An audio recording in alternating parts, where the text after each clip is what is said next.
Hello everyone, welcome to దినమ్మ రుచులు. ఈరోజు మన ఛానల్లో మరొక కొత్త రకమైన చేపల పులుసుని చూపించబోతున్నానండి.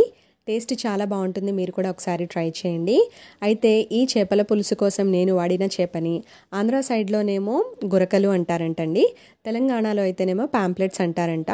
మరి మీ ప్రాంతంలో ఏమంటారో నాకు కామెంట్లో చెప్పేయండి. మరి అసలు లేట్ చేయకుండా ఈ రెసిపీని ఎలా చేయాలో చూసేద్దాం. చాలా సింపుల్ ప్రాసెస్, మీరు కూడా ఒకసారి ట్రై చేయండి. ముందుగా ఈ చేపల్ని ఇలాగా స్కిన్లెస్ చేసుకొని తీసుకోవాలంటండి. స్కిన్లెస్ చేయకపోతే ఆ స్కిన్ వల్ల కర్రీలో అదొక రకమైన స్మెల్ వస్తుందంట. సో ఇలాగా స్కిన్లెస్ మాత్రం కంపల్సరీగా చేసుకోవాలి. అలాగే చేపల్ని స్మెల్ రాకుండా మంచిగా నిమ్మరసం, పసుపు, ఉప్పు వీటిని యూస్ చేసి బాగా కడిగి ఒక ప్లేట్లోకి తీసుకోండి. ముందుగా ఇందులోకి టేస్ట్కి సరిపడా కారం లేదా 2 టీ స్పూన్స్ వరకు యాడ్ చేసుకోండి. అయితే నేను తీసుకున్న చేప ముక్కలు కేజీ వరకు ఉంటాయండి. తర్వాత 1/2 టీ స్పూన్ పసుపుని కూడా యాడ్ చేయండి. తర్వాత టేస్ట్కి సరిపడా సాల్ట్ లేదా 1.5 టీ స్పూన్ వరకు యాడ్ చేయండి. తర్వాత అల్లం వెల్లుల్లి పేస్ట్ 2 టీ స్పూన్స్ వరకు యాడ్ చేసుకోండి. వీటన్నిటిని యాడ్ చేసిన తర్వాత ముక్కకి పట్టేలాగా బాగా మసాజ్ చేస్తూ వీటన్నిటిని కూడా ఈవెన్గా కలుపుకోండి. ఈ విధంగా కలిపిన చేప ముక్కల్ని ఒక అరగంట సేపు పక్కన పెట్టేసుకోండి. అరగంట తర్వాత కర్రీని స్టార్ట్ చేయాలి. అరగంట తర్వాత స్టవ్ ఆన్ చేసుకొని ఒక వెడల్పాటి గిన్నెని స్టవ్ మీద పెట్టుకోండి. అందులోకి 3 టేబుల్ స్పూన్ల ఆయిల్ యాడ్ చేసి హీట్ అయిన తర్వాత 2 చిన్న దాల్చిన చెక్క ముక్కలు, 2-3 లవంగాల్ని యాడ్ చేసుకోండి. తర్వాత 3 పచ్చిమిర్చీల తరుగు, 3 పెద్ద సైజు ఉల్లిపాయల తరుగుని యాడ్ చేసుకోండి. యాడ్ చేసుకున్న తర్వాత ఒకసారి బాగా మిక్స్ చేయండి. ఈ విధంగా మిక్స్ చేసుకున్న తర్వాత మూత పెట్టేసి ఈ ఉల్లిపాయలు ట్రాన్స్పరెంట్గా అయ్యేంత వరకు బాగా ఫ్రై చేసుకోవాలండి.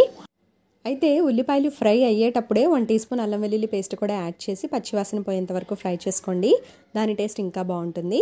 ఈ విధంగా ఉల్లిపాయలు బాగా ట్రాన్స్పరెంట్గా అయిన తర్వాత ఇందులోకి మనం మ్యారినేట్ చేసుకున్న చేప ముక్కల్ని యాడ్ చేసుకోండి. యాడ్ చేసుకున్న తర్వాత జస్ట్ 2 మినిట్స్ అలా ఉంచి 2 మినిట్స్ తర్వాత ఈ ముక్కల్ని లైట్గా తిప్పుకోండి. అయితే ముక్క మాత్రం చెదరకుండా చూసుకోండి జాగ్రత్తగా. ఈ విధంగా కలుపుకున్న తర్వాత మూత పెట్టేసి ఒక్క 5 మినిట్స్ లో ఫ్లేమ్లో మాత్రమే ఉడికించండి.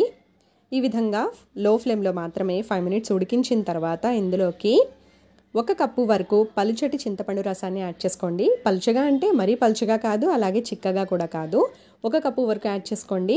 మీకు పులుపు ఎక్కువ ఇష్టమైతే ఇంకొంచెం ఎక్కువ యాడ్ చేసుకోవచ్చు, తక్కువ ఇష్టమైతే తక్కువ కూడా యాడ్ చేసుకోవచ్చు. సో మీ ఇష్టం అన్నమాట. అయితే పులుసుని యాడ్ చేసిన తర్వాత మూత పెట్టేసి ఆయిల్ పైకి తేలేంత వరకు మరిగించాలండి. అంతే, యమ్మీ చేపల పులుసు రెడీ అయిపోతుంది.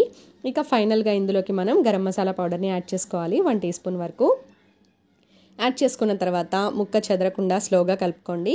కలుపుకున్న తర్వాత మీ దగ్గర ఉంటే ఫైనల్గా కొత్తిమీరని కూడా యాడ్ చేసుకోండి. నా దగ్గర కొత్తిమీర లేదు ఆ టైంలో, అందుకని యాడ్ చేయలేదు. సో అంతేనండి, రెడీ అయిపోయింది చేపల పులుసు. అయితే చేపల పులుసు వండిన తర్వాత వెంటనే కంటే కూడా ఒక 2-3 అవర్స్ తర్వాత తింటే చాలా బాగుంటుంది. ముక్క కూడా పుల్లగా చాలా టేస్టీగా వస్తుంది.